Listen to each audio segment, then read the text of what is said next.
sobre a decisão da Câmara dos Deputados que aprovou na madrugada desta quinta-feira o texto base da PEC dos precatórios, que permite ao governo federal parcelar dívidas com precatórios a partir de 2022 e abrir caminhos para a União bancar parte dos recursos destinados ao Auxílio Brasil. A proposta de emenda à Constituição, denominada de PEC dos precatórios, de iniciativa do Poder Executivo, limita o valor do pagamento dos precatórios a partir de 2022. O governo federal, Beto Almeida, conseguiu 312 votos, 4 a mais do necessário para bancar, para aprovar essa PEC.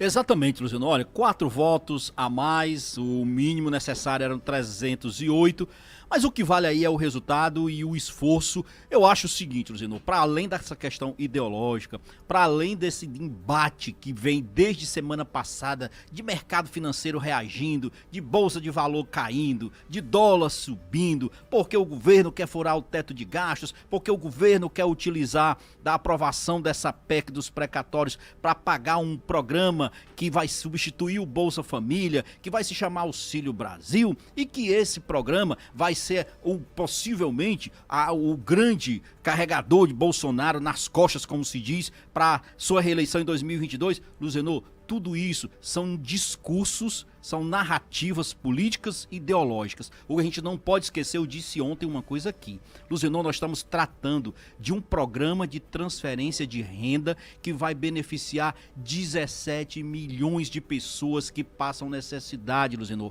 que vivem abaixo da linha de pobreza, que precisam sim do braço do Estado, dando a mão para essas pessoas. E aí não se pode se meter num embate feroz desse para inviabilizar um programa. Porque ao inviabilizar esse programa, Luciano, ele vai estar inviabilizando a vida de 17 milhões de pessoas. É impossível você imaginar que isso não vai... um contraponto aqui. Isso não vai acontecer, porque já passou em primeiro turno, com certeza vai passar em segundo, vai para o Senado. No Senado é uma casa que também é de bom senso. A prova disso, eu me surpreendi ontem nas redes sociais quando eu vi o pessoal do PCdoB, gente do PCdoB, do PT, criticando o governo. O PT, que criou exatamente o Bolsa Família, o programa de transferência de renda que elegeu, reelegeu, que fez de Lula ser o que é, ser contra uma aprovação de um programa de transferência de renda. O que é isso? Jornalista Beto Almeida, mas nessas críticas feitas pela oposição, e a gente aqui cria o contraponto, está também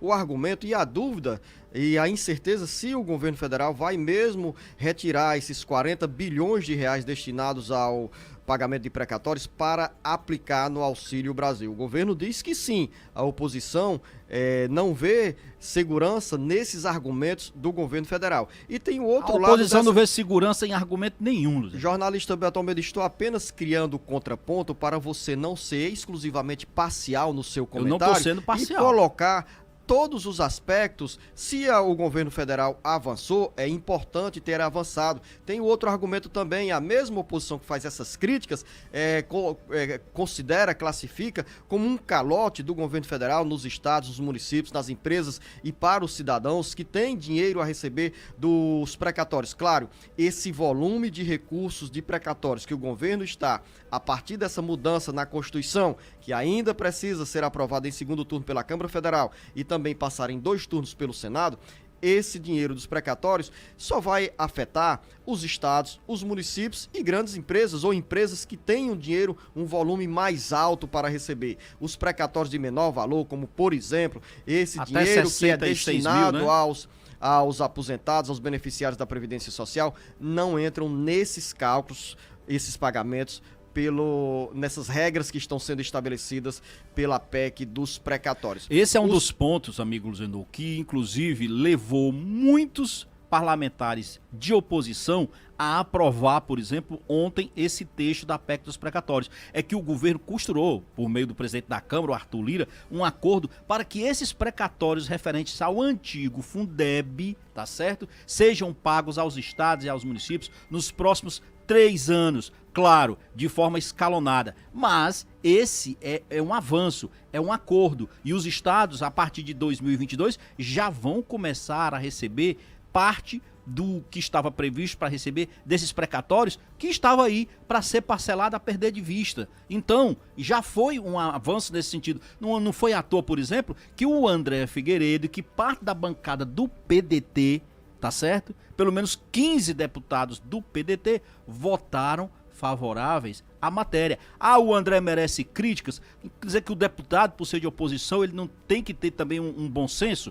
Às vezes, ele tem que seguir ideologicamente às cegas, porque ele é oposição ao governo, mas a matéria precisa de ter esse bom senso, ele não pode ter. É isso que eu vi ontem, por exemplo, nas redes sociais. A voz das redes sociais, pelo menos do ponto de vista da chamada esquerda. A mesma esquerda que utilizou lá atrás o Bolsa Família na era Lula para dizer que o Lula é o pai da pobreza. A PEC aprovada disciplina o pagamento de precatórios da União relativos ao antigo Fundef. De acordo com o texto, essas dívidas deverão ser pagas com prioridade em 3 anos. 40% no primeiro ano e 30% em cada um dos 2 anos seguintes. Uma nota da Consultoria de Orçamento da Câmara Federal aponta que do total de precatórios previstos para o pagamento em 2022, 26%, ou seja, 16 bilhões e 200 milhões de reais, se referem a causas ganhas por 4 estados: Bahia, Ceará, Pernambuco e Amazonas, contra a União, relativos a cálculos do antigo Fundef. Parte desses recursos deve custear abonos a professores. Nós dedicamos o primeiro bloco do Alerta Geral, do Bate-Papo Político, para falar sobre essa crise, essa cobrança que está sendo feita pelos professores do município de Itauá, porque a prefeita se recusa a dividir o dinheiro do Fundeb para os membros do magistério. O jornalista Beto Almeida fez referência ao texto da PEC, que embute uma emenda que garante, no futuro, esse dinheiro do Fundef ser repassado também para os precatórios. E para o pagamento de salários dos profissionais da educação, que era outra dúvida que vinha consumindo os municipalistas, os professores, os profissionais da educação. Então ficou o entendimento de que 60% dessas verbas, desses precatórios do antigo Fundef, é para pagamento de salários de profissionais da educação. Jornalista Beto Almeida, tem mais ouvintes aqui encaminhando mensagem. Márcio Costa, esse novo programa tem prazo de validade que é em dezembro de 2022. Acaba depois de dezembro de 2022, ninguém vai mais receber nada. É o Márcio?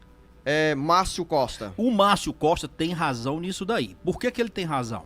O que está sendo garantido aí é apenas a fundamentação de pagamento desses R$400 do Auxílio Brasil até 2022. Por que, Márcio, que isso só tem essa garantia até 2022? Porque o governo não conseguiu estabelecer uma fonte de custeio definitiva para o programa. Isso aí, como a gente viu, é um acordo temporário.